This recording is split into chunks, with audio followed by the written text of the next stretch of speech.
পৃথিবীর কেউ কোরআনের একটা ভুল বের করে আমাদের সামনে প্রমাণ করতে পেরেছে? কিয়ামত পর্যন্ত পারবে?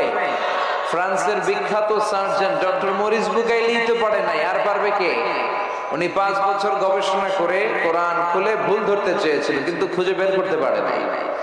পরে বলতে বাধ্য হয়েছিল যে কোরআনের ভুল খুঁজতে এসে আমি মরিস বুকাইলি আমার নিজের জীবনের বড় ভুলটাই খুঁজে পেলাম। পড়েন সুবহানাল্লাহ।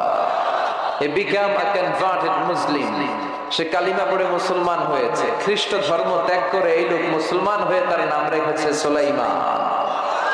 এরকম হাজার হাজার বিশ্ব কাঁপানো সেলিব্রিটি কালিমা পড়ে মুসলমান হয়ে যায়। নীল আর্মস্ট্রং কালিমা পড়ে মুসলমান।